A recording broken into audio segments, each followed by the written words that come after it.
أعوذ بالله من الشيطان الرجيم بسم الله الرحمن الرحيم سبحانك لا علم لنا إلا ما علمتنا إنك أنت العليم الحكيم الحمد لله رب العالمين حمد يوافي ويكافئ مزيدا يا ربنا لك الحمد ينبغي لجلالك وجهك العظيم وسلطانك نويت تعلم التعليم وتذكر التذكير من نفع وانتفاع الفاتح الاستفادة الحث لك المسك بكتاب الله تعالى وسنة رسول الله صلى الله عليه وسلم ودعاء الهدى ودلالة الخير وابتغاء وجه الله ومرضاته وقربه وثوابه سبحانه وتعالى. All praise be to Allah subhanahu wa ta'ala, the one who is completely independent of any need of his entire creation, as his entire creation is dependent upon him, the one who's given us as a source of guidance. And the greatest of gifts, the Prophet sallallahu alaihi wasallam, peace and blessings be upon him, upon his noble family, upon his noble companions, and upon all those who follow his righteous footsteps of excellence into the day of resurrection. Ameen, ameen, ameen. Alhamdulillah. We thank Allah subhanahu wa ta'ala for this opportunity to start this text of Aqeedah known as Aqeedah Tahawiyyah, the Aqeedah of Imam Tahawi. We have covered the Aqeedah throughout Ramadan in the sessions that we've had together, and this is what we would say is that kind of the core tenets of faith, and some about those core. But now we study a text which is the Creed of Imam Tahawi, just so we can connect, which codifies our belief, and it's something which we can refer back to, something which has acceptance across the entire ummah. So these are the important reasons for why we would study the text. As we've talked about before, Aqeedah was never a science that was studied by the companions and taught by the Prophet ﷺ as a science in and of itself, because the Sahaba and those around the Prophet ﷺ, they didn't need Aqeedah. They had Iman, and everything was what they saw from the Prophet ﷺ. You know, they didn't need to delve into matters, they experienced faith. But as time went on and different events took place and trouble started with groups of people starting to bring in points and theological points that were never there before, and starts to bring deviancies into belief.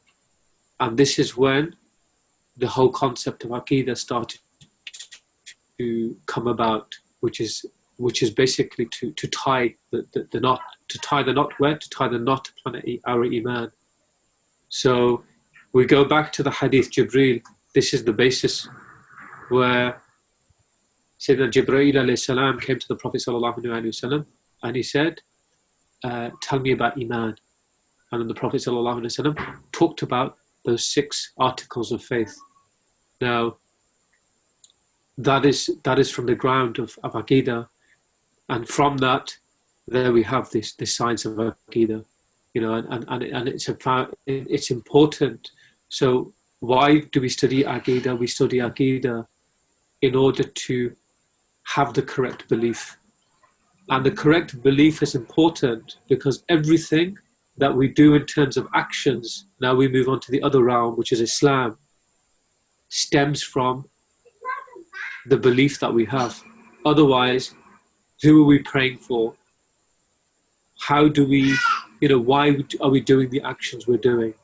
So if the belief is not sound and we don't have a sound understanding of our creed, this can create problems, and therefore we won't benefit from those actions. So it's important to get the foundation correct, and the foundation is through the science of Aqeedah.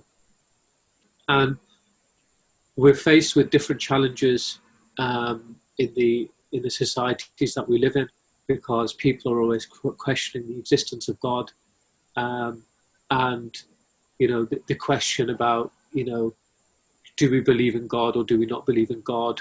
And if God's so merciful, then why is there all this suffering? Why do we have the coronavirus? Why this? Why that? And this is why it's important to study Aqeedah, so we can put everything into perspective in terms of understanding Allah subhanahu wa ta'ala. In reality, we cannot really ever understand Allah subhanahu wa ta'ala. Allah cannot be comprehended by us, but we can understand Allah subhanahu wa ta'ala through what we know He's not. And we ascribe every attribute of perfection to Allah subhanahu wa ta'ala, and we negate every attribute of imperfection for Him. This is a starting point. So coming back onto the text of Aqeedah of Imam Tahawi, this is something which according to the Ahl Sunnah wal Jama'ah, we'll cover this in a bit more detail, but according to the Ahl Sunnah, in the Orthodox, there are two schools of theology. You've either follow the school of Imam Tahawi, which is text that we're studying, or you follow the school of Imam Maturidi, which is another school in theology. Either one of those are both accepted. Now, there's very, very small differences between the two. Very, very small differences between the two. We don't need to go into those differences. But what we need to understand is that both of them are accepted. So we want to, study this creed in order to protect our belief, correct the soundness of our belief, and be confident, knowing the proofs of why we believe in what we believe. So in fiqh, we can say we don't need to have proofs of the areas of fiqh. We don't need to go into the proofs in fiqh. Why? Because we follow the scholars of fiqh. Whatever they say, this isn't enough for us, we just act upon it. But for Aqeedah, we need to know why we believe in Allah. We all need to know why we believe. We all need to be convinced and have that conviction in our hearts, because we're not saying La ilaha illallah, there's no God but Allah, but then we're thinking about other things. That this statement has a reality to it. So this is the benefits and the importance of studying Aqeedah. So as we've covered the different sections of Aqeedah previously, we will likewise go into these areas about the essence, talking about the essence of Allah subhanahu wa ta'ala, that of Allah subhanahu wa ta'ala, His attributes, His sifat, His af'al, His actions, talking about the negative attributes, talking about the prophets, the messengers, talking about the books, the angels, as we've done, because all of this will be covered in this text. So it will be covered, inshallah, through this way. And the blessing of studying a text like this is that we take the blessings that connect us back to the author. And one of the things that we see across the Muslim world is that many children would have memorized this text. And through memorization of such texts of creed, when they come to challenges, they can always go back to this. So I give you an example. I had a question of Aqeedah, and I was asking, a knowledgeable person about this when I was in Yemen, and there was the son of one of the mashayikh there. He came into the place where we were, and there was a shop. He came into the shop, and he was there, and the knowledgeable person, he recognized that the sheikh of the son is here, and we just, he just said to him, what do you think to this matter? Can you answer this question? And then he referred to a poem that he memorized called the Jawhara at-Tawheed, which is another text of Aqeedah that he memorized as a young child. He was in his 13 or 14 at the age that we're talking about, but when he was probably 7 or 8, he would have memorized the poem. So then he recalled the line of the poem in reference to what we were speaking about, and he mentioned it. So that for him, that was a protection, because he could recall, his belief and the creed and the soundness of the creed because of the blessings of these works. So this is why, one of the reasons why we would study this text, so we can connect to the text, we can refer back to it, and it's something which is, widely accepted. So just to talk very briefly about the author himself, Imam Tahawi, and then we will actually go into the text itself, inshallah. So Imam Abu Ja'far Ahmad bin Muhammad bin Salama al-Tahawi came from a family where intellect and aristocracy, as well as piety and passions, were the hallmarks. Hence, he was destined to live more than an ordinary life. So he was born in the village of Taha in Upper Egypt in the year 239. 239 years after Hijrah. Imam Tahawi was witnessed by the wife of the great scholar Abu Musa al-Misri, who is among the scholars of Abu Dawud and Nasa'i, and he learned from them. So this is another practice that the righteous would give their children to the families of other righteous for witnessing of their children. His grandfather Salama bin Abdul Malik al-Azdi and his paternal uncle Ibrahim, as they led the local insurrection against the Abbasid Khalif al-Maymun because he wanted to oppose his chosen successor, Ali bin Musa. Imam Tahawi's grandfather and paternal uncle was also part of this movement. Talking about his teacher, Imam Tahawi's mother and first teacher was a scholar. He learnt from his mother and he learnt from his uncle, who is called Imam al-Muzani. He was a direct student of Imam al-Shafi. So who was Imam Muzani? Imam Muzani was a direct student of Imam Shafi. So he learnt from his uncle as well as his mother, who was the sister of his uncle, who ultimately took from Imam Shafi. So they were grounded in the Shafi school, and much of the teachings of Imam Tahawi were from the Shafi school. However, he actually became a Hanafi, and he became quite an elite Hanafi scholar of the time. He was someone that was very, very dedicated to the religion. He was tremendously hardworking. He was born in the Abbasid period, as we mentioned, during a dire time for Sunni Islam. Many rationalists and those influenced by other thoughts and other ideas were opposing different things. So he was having to deal with a lot of different things going on in that time. A lot of political movements. And this was during the Tulunid dynasty, which began in the year 254 of the Abbasid Caliph. So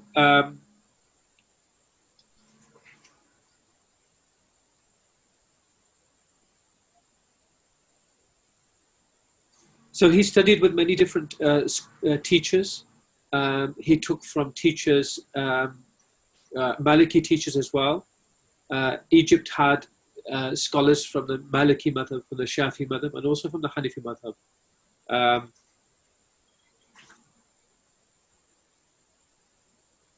So Imam Tahawi was a master of the principal sources of Islam, the Quran and the Sunnah.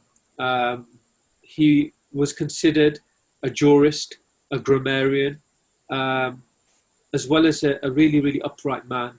And we'll talk about like maybe his spirituality as well. Imam Tahawi was known as a polymath, like a complete genius. Um, he was well versed in the biographies of the Hadith scholars, um, and he was really, really competent in his discourse in terms of the religious sciences, um, and he was accepted by all the scholars. He wrote also a tafsir as well. Um, Imam Subki, spoke very, very highly of him. What was his character and his stature? He had um,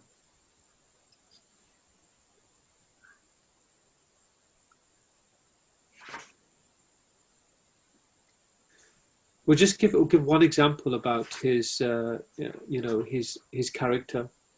That Imam Tahawi was a master, like we talked about his the fact that he was a jurist. So he had mastery over legal contracts and endowment law. And on one occasion, um, uh, Tulun was a just ruler of Egypt. He wanted to document all of his endowments that he had. So all of his awqaf, he just wanted to document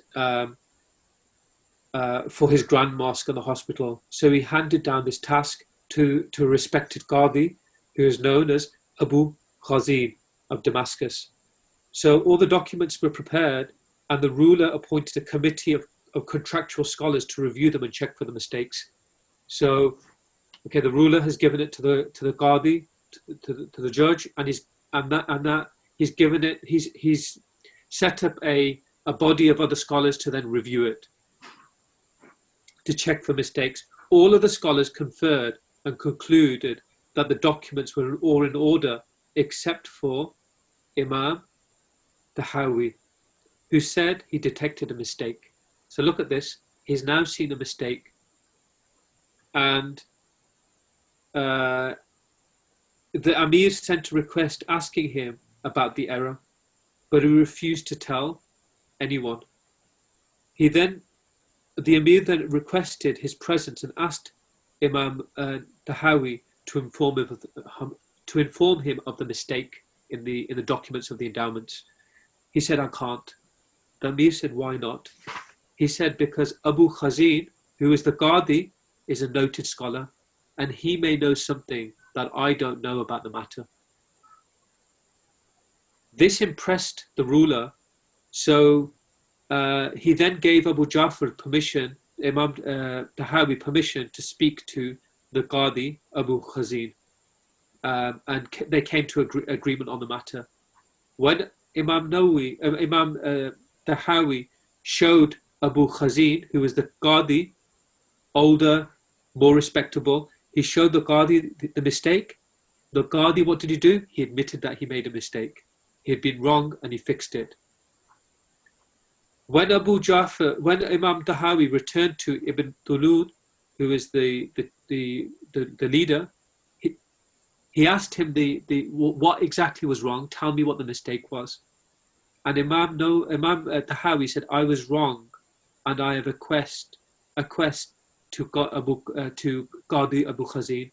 So basically, he's saying that he was wrong himself, when it wasn't him. It was actually the Qadi, but he didn't want to expose the Qadi, who was respectable, in front of anyone. Look at the level of, these people weren't normal people. These people were extremely, they were spiritual people. They were people that were real, true people with great character. But the leader then found out afterwards about the reality of the situation, and he had even more respect for him. And we think about, the society that we live in today. People want to expose other people. People don't want to hide other people's faults. They don't want to give sincere counsel to others. They want to come on social media and humiliate people. This was not the way of the scholars. This is not the way of, our way, which is the way of the Messenger sallallahu alaihi wasallam. So this is just a few points about Imam Tahawi, whose work we will study, and the fact that, subhanallah, the fact that this text is widely accepted across the world shows us the greatness of this individual, because we're studying his text today, and inshallah this is all in the records of the hasanat of Imam Tahawi. Allah subhanahu wa ta'ala raise his rank and increase him. Inshallah. So we just start the text, and we will go through, we're not going to go through this in, we're going to go through it line by line, but there's a lot that can be, at each point that can be mentioned. Everything, the way things are mentioned, there's wisdoms in. So inshallah we try to capture what we can. So the Imam begins, he says, Bismillahir Rahmanir Rahim, in the name of Allah, the Beneficent, the Merciful. The Prophet sallallahu alaihi wasallam said that anything that is not started with in the name of Allah is cut off from blessings. So if we don't start with the Basmala, Bismillah ar-Rahman ar-Rahim, this thing is going to be devoid of blessings. So therefore, everything should be started with Bismillah ar-Rahman ar-Rahim. The Quran begins Bismillah ar-Rahman ar-Rahim. Alhamdulillahi Rabbil Alameen. So this is the opening. And subhanAllah, if we think about it, we're not starting with the name of a man. We're not starting in the name of a ruling party. We're not starting in the name of this, in the name of that. We're starting in the name of the most worthy, the one who is deserving of all praise, Allah subhanahu wa ta'ala. Bi-ismi, by the name of Allah subhanahu wa ta'ala. Ar-Rahman, the one who is merciful. He is merciful to his entire creation. How is he merciful to his entire creation? There are people that don't even accept him, and he still shows them mercy. There are people that have rejected him, but he's still giving them. He's still giving them oxygen to breathe. He's still giving them food to eat. He's still giving them clothing to wear. He's still giving them the roof over their heads. He's giving them blessings of this life. And then he's Ar-Rahim. He's merciful. Scholars, there's differences in terms of the meaning, but one of the understandings, or the general understanding, is Ar-Rahman. He's merciful to everyone. He's Ar-Rahim. This is specific mercy to the believing people. He's blessed the believing people with Iman. He's blessed the believing people with Islam. He's blessed the believing people with Ihsan. There's gifts that we're getting as being from the Ummah of the Prophet sallallahu alaihi wasallam that's greater from his name, Ar-Rahim. So, in the name of Ar-Rahman and Ar-Rahim, Allah subhanahu wa ta'ala starts every chapter of the Quran al-Kareem with Bismillahir Rahmanir Rahim, except for Surah At-Tawbah. There's 114 chapters, and there's Bismillah ar-Rahman ar-Rahim is mentioned 114 times, because in the middle of Surah An-Nahl is Bismillah ar-Rahman ar-Rahim, which equates for the number of chapters. But the thing is that Allah subhanahu wa ta'ala didn't start his book with, in the name of Allah, Al-Jabbar, like the Al-Qahhar, the one who is like mighty and avenging. Allah subhanahu wa ta'ala starts his book with his mercy, which is actually a very, very important thing that we need to understand, that the foundation of our religion is rahmah, is mercy. Allah is merciful. If we can understand Allah with mercy, we have a starting point to understanding Allah. If we don't understand that, then this is going to be difficult for us, because we won't ever understand, our religion. We won't really understand, our iman, if we don't understand Allah is Ar-Rahman. So he continues, Alhamdulillahi Rabbil Alameen. Again, Surah Al-Fatiha. Alhamdulillah. All praise, Alhamd, all praise be to Allah, Lord of the worlds. Okay? Not some praise is due to Him. Every praise. He is categorized by every praise. Even if something comes to you, somebody does you a favor, Alhamdulillah. All praise is due to Him. I thank the person that's given me this thing. But ultimately, all of it's come to Allah. Every praise is due to Him. Everything returns back to Him. Alhamdulillah, He Rabbil Alameen. Rabb, He is the one who is the nurturer. He is the one who is the nurturer of the entire universe. The one who is Rabb al-Bayt, the owner of the house. He's in control of the house. Allah subhanahu wa ta'ala is in control of the entire universe. He also, he is attending to the needs of His entire creation. He's nurturing His entire creation. He's giving His entire creation. He doesn't forsake anyone. He's the Rabb. He's the owner. He's the nourisher. He's the nurturer. Not only on this earth, in every place in existence, which means He's the Rabb of Mars. He's the Rabb of Venus. He's the Rabb of Jupiter. Everything that's in existence, He's the Rabb of. Okay? He's the Rabb of everything in both worlds.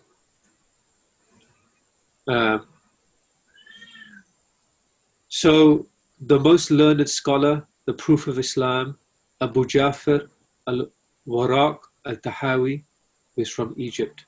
So Proof of Islam, one of the when we talk about Proof of Islam generally, what should come to our mind is Imam Ghazali. Imam Ghazali is known as Hujjat al-Islam. He earned this title as being a Proof of Islam. And it's a very, very great title. But he's mentioning here Abu Ja'far al-Waraq al-Tahawi from Egypt. May Allah shower mercy, shower him with mercy, states the following, is an expansion of the creed of the people of the prophetic way and the majority of scholars, the Ahl Sunnah wal Jama'ah. Okay, now this is something that we need to just stop on here, because the Ahl Sunnah wal Jama'ah are the people who are on the way of the Prophet sallallahu alaihi wasallam. The group of people that are on the way of the Prophet sallallahu alaihi wasallam. And it's unfortunate that we live in times that one is people claim that they're from the Ahl Sunnah wal Jama'ah, but they don't, there's issues with the creed. There's issues with creed. And there's people that put people who are from the Ahl Sunnah wal Jama'ah outside of the Ahl Sunnah wal Jama'ah. So they exclude. So the inclusion and exclusion is problematic. Generally, anyone who professes La ilaha illallah Muhammad Rasulullah is a person of Iman. Now, and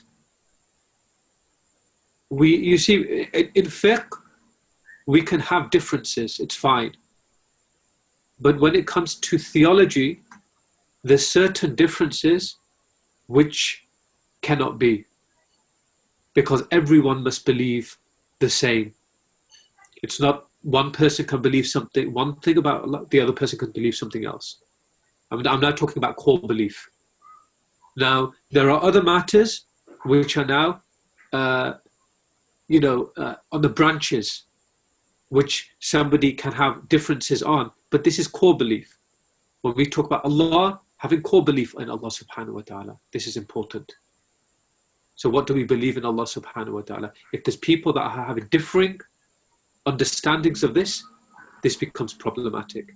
So when we talk about the Ahlul Sunnah, we're talking about people who should have the same core belief.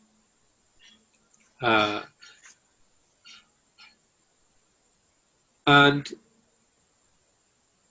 this should be the majority of scholars. The majority of scholars should be from the Ahlul Sunnah wal Jama'ah. This should be the majority of people. There is one narration of the Prophet ﷺ, he said, my ummah will not gather upon falsehood. Meaning, what the majority is, stick to the majority and you won't go astray. So the Ahlul Sunnah wal Jama'ah is the group which is in the way of the Prophet ﷺ, which should be the majority of scholars. In accordance with the understanding of Muslim jurists such as Imam Abu Hanifa al-Nu'man bin Thabit al-Kufi, Abu Yusuf, Yaqub bin Ibrahim al-Ansari, and Abdullah Muhammad bin al-Hasan al-Shaybani radiyallahu anhu. It includes their beliefs about the theological foundations of the religion upon which they base their worship of the Lord of the worlds.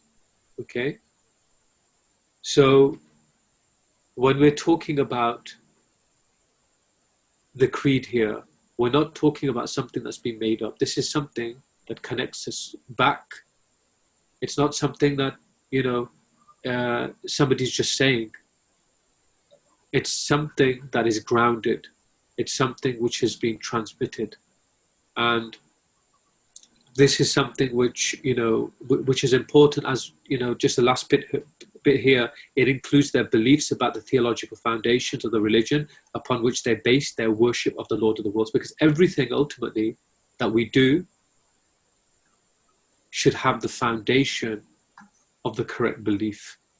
Because if there's a problem with the foundation of the belief, then there's a problem with the actions that we're doing. So the foundation is the structure of the house. The pillars are required in that house. And if we don't have those pillars in the house, it doesn't matter what we do to beautify inside that house. We haven't got a house, because the pillars is what defines that house. So or we can say the pillars, you can put this the other way, if there's no foundation on the bottom that you're building these pillars. The pillars, we could say, are the 5 pillars of Islam. But the foundation, if there's nothing on the ground, we can't build on it. So therefore, what house do we have? So if the foundations are shaky, the building's shaky. If the foundations are firm, then the building will also be firm. And we will understand why we're doing what we're doing. We'll understand how we relate to Allah subhanahu wa ta'ala. Allah subhanahu wa ta'ala is mentioned in the Quran, فَاعْلَمْ أَنَّهُ لَا إِلَهَ إِلَّا اللَّهِ. Know that there is no God but Allah. فَاعْلَمْ. Know. And another verse in Surah Al-Dhariyat, Allah subhanahu wa ta'ala says, وَمَا خَلَقْتَ الْجِنَّ وَالْإِنسَ إِلَّا لِيَعْبُدُونَ. I've not created jinn kind and mankind but to worship me. Now, the great scholar, great companion of the Prophet sallallahu alaihi wasallam, Ibn Abbas, who is known as the Mufassir of the Quran, he said, to worship Allah here means to know Him. Because we can't worship Allah unless we know Him. Who are we worshipping? And Allah says, فَاعْلَمْ أَنَّهُ لَا إِلَهَ إِلَّا اللَّهِ. Know that there's no God but Allah. So knowing this is part of the understanding of what we're doing, which is to study the science of Aqeedah. We have to know so we understand that we're the Lord that we're worshipping. And by this we understand who we are ourselves. Because the one who knows Allah knows himself, as in one narration is mentioned. So how do we know ourselves? By knowing Allah. Through knowing Allah, we know who Allah is. And then we start to understand that we're opposite to Allah. Because Allah doesn't resemble His creation. Laysa kamithlihi shay. There's no likeness onto His from Him onto His creation. That, if we understand who our Creator is, we know that we're not that. Allah subhanahu wa ta'ala, He's mighty. So therefore we're not mighty. We should be humble. Allah subhanahu wa ta'ala is, He talks about Himself. We shouldn't be taking on the attributes of God in the same way as God behaves in that. So we start to understand who we are. And then we can start to understand how we relate to our Creator. How do we process what we're experiencing in our lives? We process that through understanding, through studying the likes of Aqeedah. It's not an intellectual exercise. Yes, we actually have to put our intellect underneath the study of Aqeedah, because that's the foundation. The foundation is the Aqeedah. Then we judge everything according to the Aqeedah, and then we can start processing things and start understanding, actually, how do we understand the challenges that we're facing in our lives? Otherwise, we won't be able to process them, and then we may shake in our faith, and that's when this becomes a problem. And that's one of the advantages of going through this process and studying such a text, that we start to affirm our faith. Like we spoke about at the beginning, the companions, they didn't need to go through this subject of Aqeedah, because the same deviances didn't exist during the time of the Prophet sallallahu alaihi wasallam. They knew La ilaha illallah, Muhammadur Rasulullah. They were with Muhammadur Rasulullah. And he was with Allah subhanahu wa ta'ala. So, what they experienced the realities of La ilaha illallah, Muhammadur Rasulullah.